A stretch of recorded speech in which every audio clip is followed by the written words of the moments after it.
it's a very Matrix if you think of the agents in the Matrix, about, Yeah. you know, what they could do.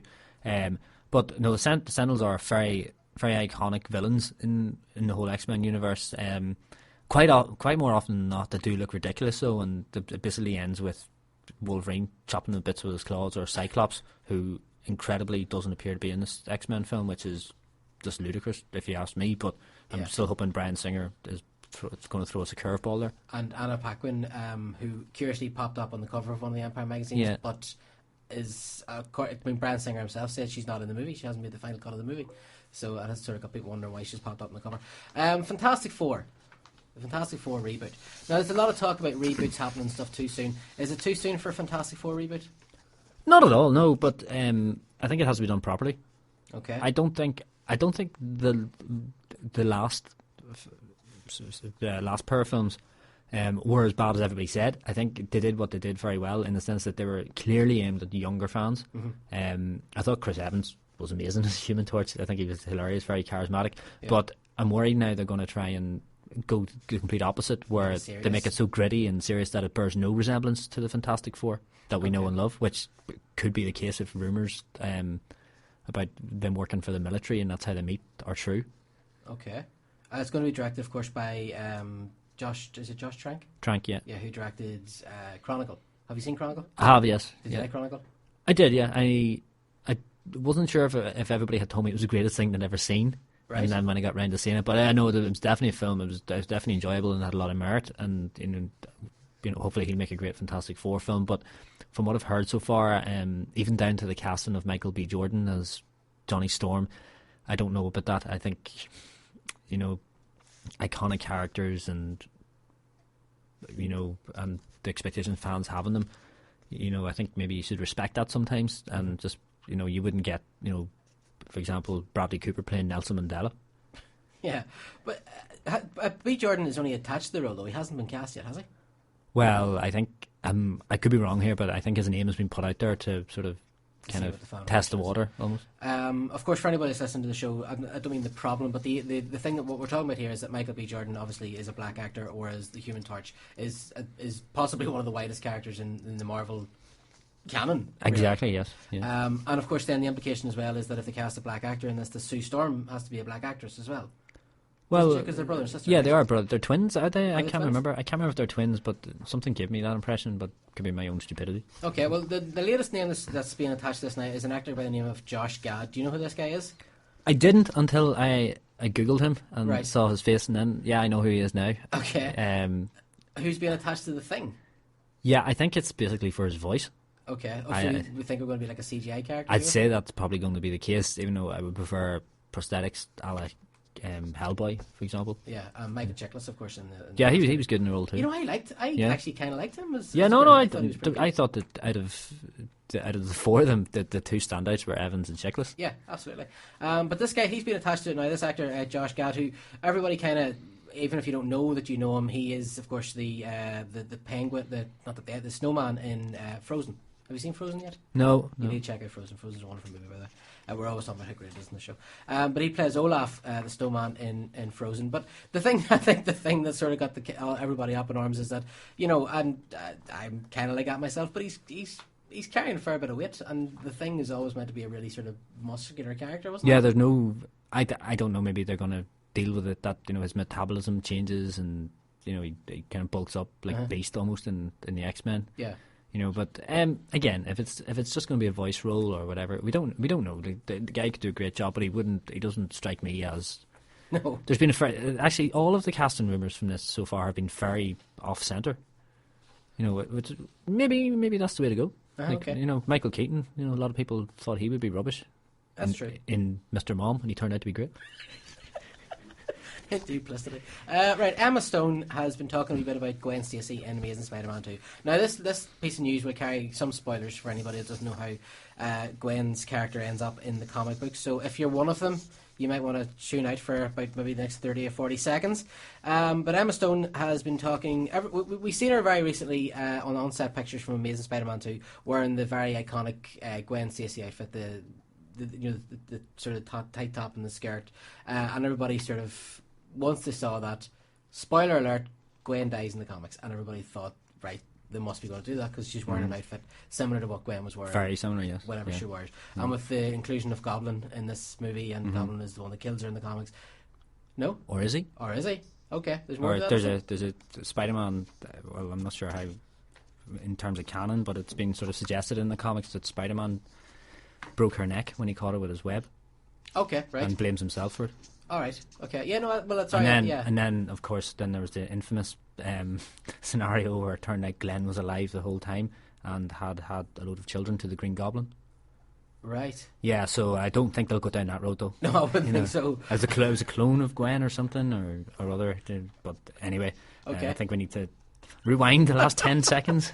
Well, she was speaking to Ryan Seacrest on his radio show there during the week. And she was talking about the character. She said, I think the intention the whole time is to tell Gwen's story as closely to the comics as possible. That's been the director's idea and the studio's idea. We'll see if it comes to fruition. I take it that that's more or less her trying to subtly say that she is going to die. Yeah, I think if not in this movie, maybe in the second one or the third one. But it's definitely on the cards for her. All right, yeah. It's going to be a big sort of... I mean, killing a character like her off in the movies... It's going to be a big thing to do. Absolutely, but that's part of the appeal for Spider-Man. He's almost like Marvel's version of Job.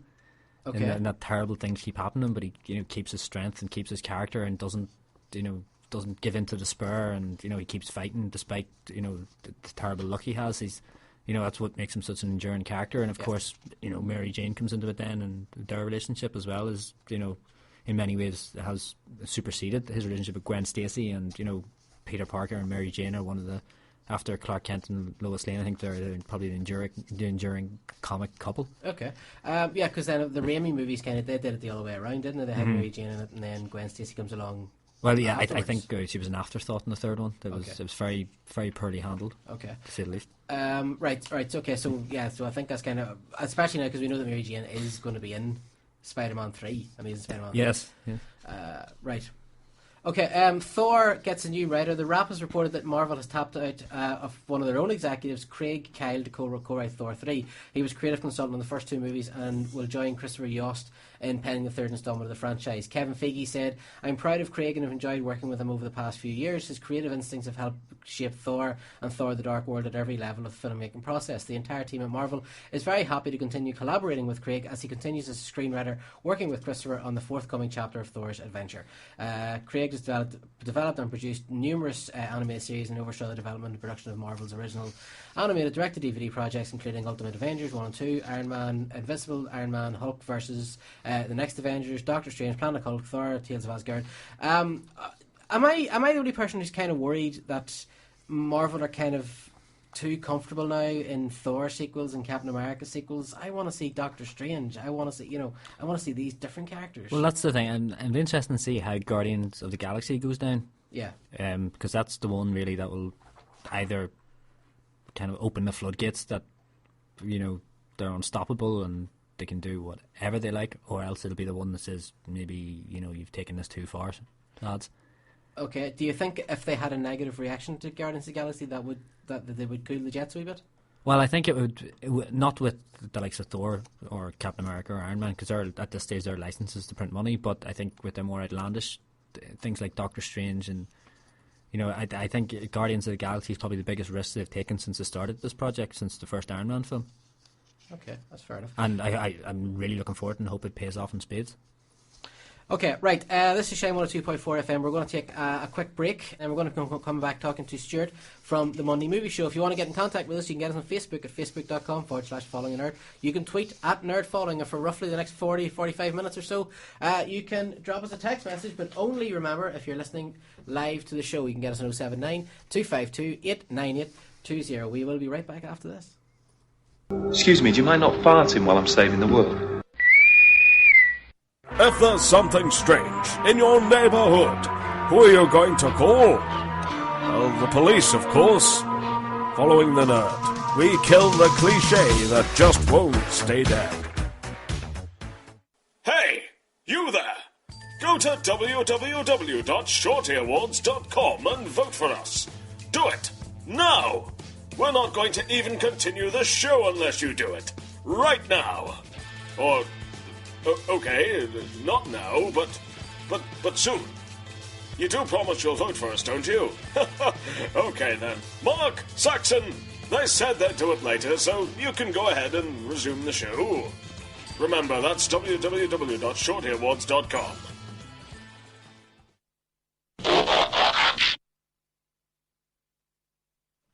And we're back. You can't beat a bit of Paul Simon. Right, okay, let's see if we can't get Stuart on from the Monday Movie Show on to talk about what's been happening this week's UK Top 10. Hello, Stuart. Hello. How are you? I'm knackered, but alright. You're a busy boy. Oh, very, very, very busy. Yeah, you're training for a marathon, you're doing the insanity, Yes. You're just, what is going on, Stuart?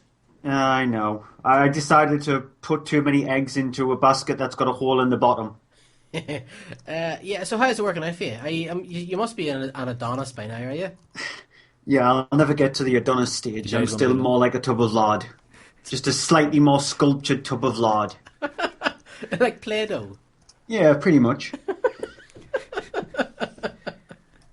Yeah, listen, we have no Jay or Saxon on the show this week. We've got Paddy. You know Paddy, don't you? I'm not sure. I don't know if I've actually been on a show with Paddy before. I might have, but my memory sucks anyway, so... Right. Same as my own. Okay, Stuart, Paddy, Stuart. Right. Stuart, what's happening this week? Talk to us about what's been going on in the box office.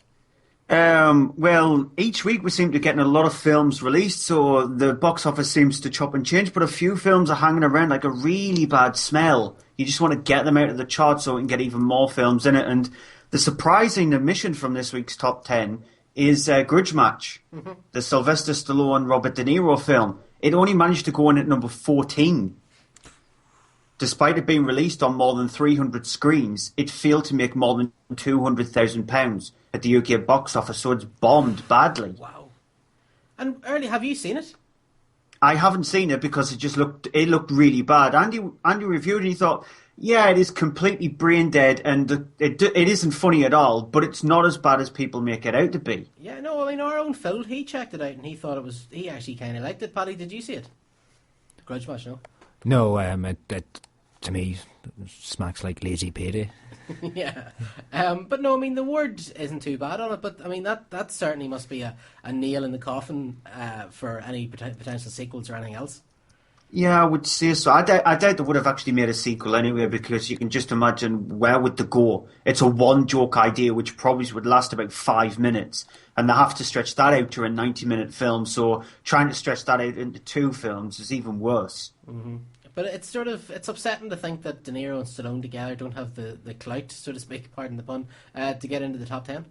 It's sort of been the same with all these big action heroes who have come back to do films. You look at Arnold Schwarzenegger when he did Last Stand. That didn't do very well at the box office. The same with Stallone when he came back. And the only one which has seemed to do decent for him is The Expendables. The rest of his movies, Bullet to the Head, etc., seem to have failed at the box office. So a lot of people aren't, they just think leave that kind of action hero back into the 80s or to some like the new crop of action heroes. They've had their time now. Yeah, I think I know it's kind of sad to think that, you know, people of our age that these stars just don't have it anymore. Yeah, it's just that nostalgia feeling. We always want to go, I wouldn't mind seeing another Rocky film or another Rambo film. Yet when you watch it, you think to yourself, actually, they should have just not made this. Yeah, leave well enough alone. Right, okay, now, Stuart, so apart from them not making it in, what has made it into the top 10 this week? Anything, what new films are in there? August Osage County, Inside Llewyn Davis, so the new Coen Brothers films, and Jack Ryan, Shadow Recruit. Okay, well, will we go around? Paddy, you've seen Jack Ryan? Yes, I loved it. Have you seen it, Stuart? I have. Okay, there's no way Stuart liked this movie. Stuart, did you like this movie? It's average. It doesn't. I think it doesn't strive to be anything better than average. I know that seems strange when it comes to a film that, it strives to just be average and that's it. But it just never seems to get a proper flow to it. The action set piece, the 7-10 minute action set piece where he does need to get the information off the computer, is handled pretty well. But the rest of the film just doesn't seem to have a decent flow to it. And Keira Knightley's annoying. Paddy, what do you say to that? No, I really liked it. I thought it had a kind